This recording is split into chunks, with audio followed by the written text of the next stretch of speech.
Okay, the New Orleans Saints will conclude the NFC South draft analysis, and they only had 4 picks, so I want to say it was the smallest draft class of 2020, but I might be wrong. But 4 picks, not very many. But let's start with their first round, 24th overall pick, Cesar Ruiz, center out of Michigan.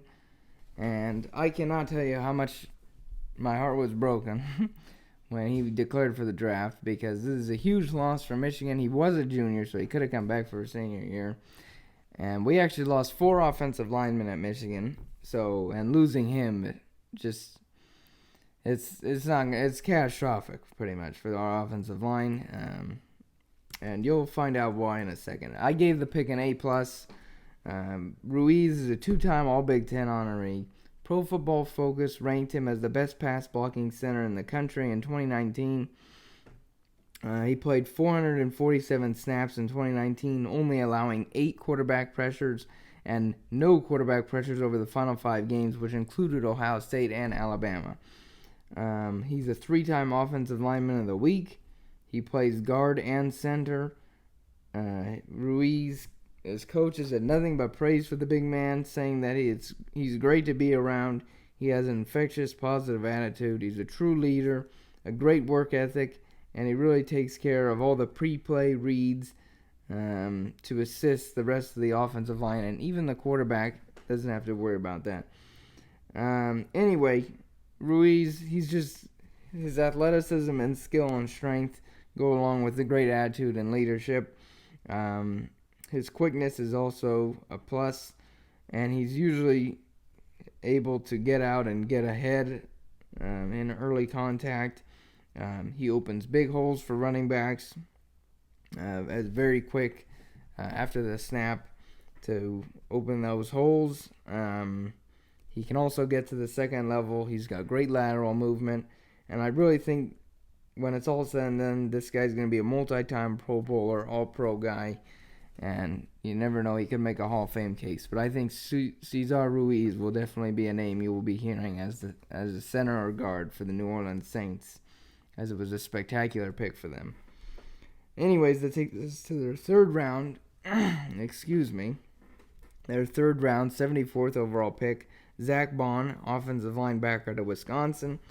And in 2019, his stat line is pretty incredible. He had 75 tackles, 19.5 for loss, 12.5 sacks, and 2 forced fumbles. I gave this pick a B+. I think Bond has potential. But while the Saints do need linebackers, I think they need more interior help at the linebacker position. But that being said, Bond can still help, especially on the left side, which will be opposite of Davis. And I think he was projected to go higher in the draft than he ended up going, so that's a bonus. It's like a steal. And being a former QB has noticeably helped him with coverage and recognizing plays. I think once Bond gets more games in as an outside linebacker, I think he'll be more relaxed and more disciplined at the position, which will help some of his more noticeable weaknesses while at Wisconsin. So good pick, need, and just a good pick for New Orleans. With their second, third round pick, 105th overall, they drafted Adam Troutman, tight end out of Dayton. I gave this pick a B. I think it's an interesting pick here by New Orleans. I'm not sure how big of a need tight end is for them.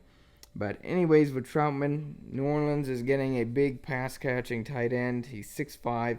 He was a former Wildcat quarterback.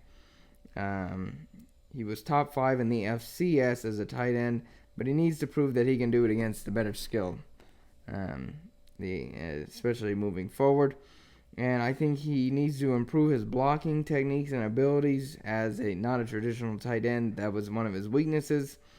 If he's to become a 3-down tight end, he's going to have to do that. So overall, though, he's a good pass-catching tight end.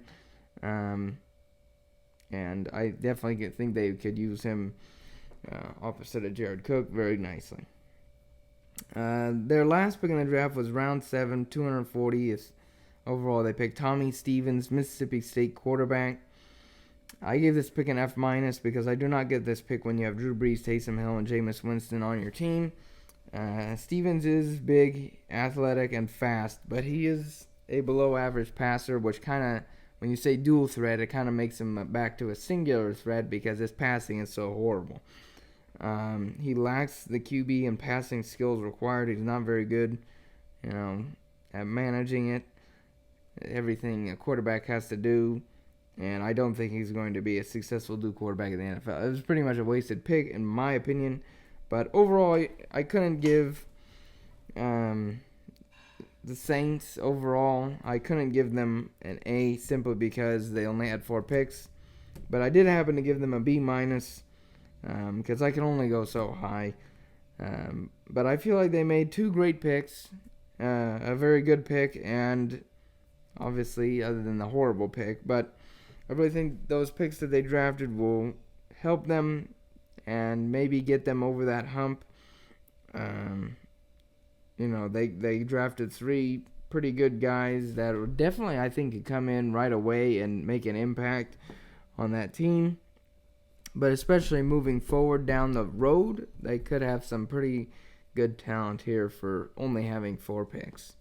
So very well done, New Orleans. And if they had maybe 3 more, I'm sure they would have had one of the higher grades in this division. But that's B minus supported them for 3rd in the NFC South due to them only having 4 and spoiling one of them. So pretty much a B minus off of 3 picks is pretty impressive. So it was good drafting, and that will conclude the NFC South. So coming up next is the my NFL 100 all-time team. And I will explain how that works in the video that will release the coaching staff of that team. And I will explain how the whole team and selecting process worked. So thank you, and stay tuned for my NFL 100 all-time team coming up next. Thank you.